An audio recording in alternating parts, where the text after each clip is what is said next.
If you're seeing this, you're me. Except, you know, less. But you acted like you were better, so I killed your beloved Diane. Partially to devastate, mostly so I only have to record one message. Some of you may have noticed that it's not just your Diane that's gone. She's also been erased from every universe across infinity. And you might wonder why. Diane was wiped from all existence by the weapon too cool for our name, known by inferiors as the Omega device. And it's my weapon, but it's your fault. I had to use it on her.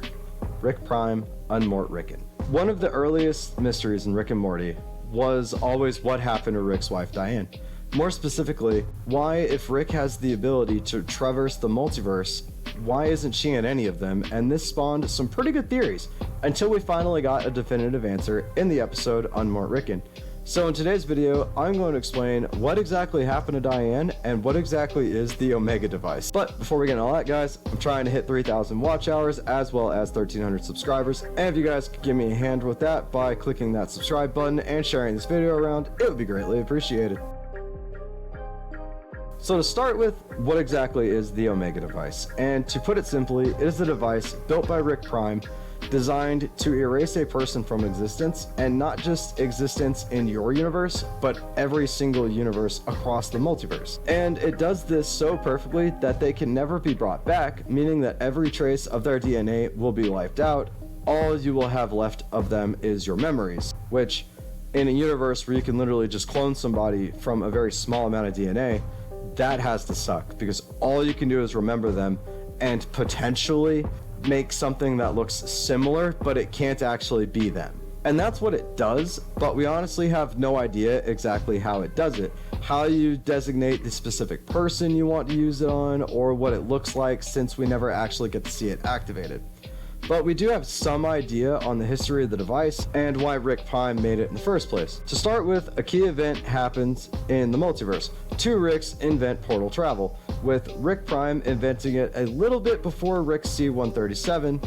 Now, once Rick Prime invented portal travel, he then starts going to other universes and essentially offering other Ricks the opportunity to join him and become a god. Basically, not just being the smartest man in their universe, but in every universe. But there were two problems with his plan.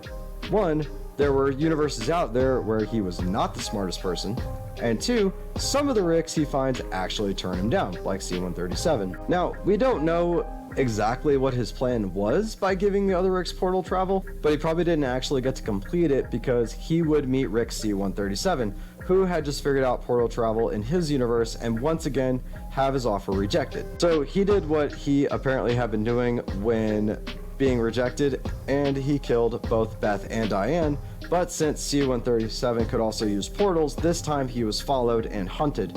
So possibly as a revenge, a deterrent, or maybe just because he is evil and petty, he creates the Omega device and wipes every Diane out of existence. Now this is probably the act that finally breaks C-137, causing him to essentially go on a killing spree of Ricks and eventually founding the Citadel of Ricks and creating the Central Finite Curve. But C-137 never really gives up on his need for revenge, and he eventually starts to get close to finding Rick Prime again, and apparently not just C-137, but enough Ricks that he actually has a pre-recorded message and trap set for them.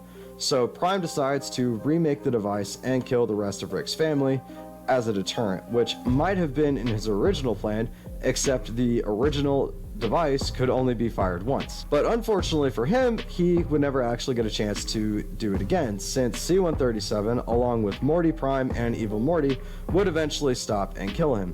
But this isn't the end of the device, since Evil Morty actually downloads a copy of the schematics for the machine so he could rebuild it.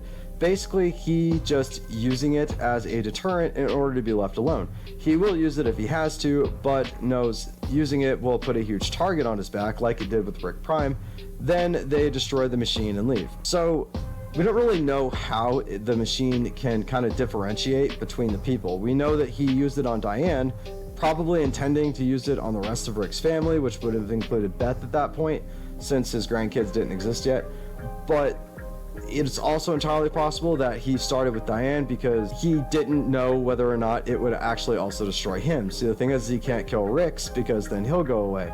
So Diane was just kind of the only other choice, right? But that's kind of all we know about the Omega device, to be honest with you. I'm kind of hoping that we can find out more in upcoming seasons about what exactly it does, but I kind of think that this point it'll just die. They've explained it. They've explained why he can never bring Diane back, why she's just pretty much gone out of existence, which is not entirely true, because like clearly he can make robots and holograms, and he has enough of her memories that he could kind of create a Diane of sorts, but it would never be the original Diane. So the rules of this thing are kind of crazy, because it wipes her out completely across the entire multiverse, but it doesn't wipe any evidence of her, you know what I mean? But so my guess is just kind of any like matter that is considered to be her is no longer able to be found.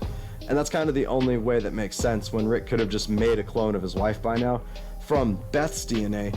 But there is also a chance that Beth is only 100% Rick because of the Omega device. But that's a different theory, along with my history of Prime Rick, which is going to be one of my more upcoming episodes. So please remember to hit that notification bell so you don't miss that. Leave a comment down below if you guys know more about the device than I do. Clearly, I didn't know a lot, but there wasn't a lot to know. And while you're down there, please remember to subscribe, and I will see you guys in the next video.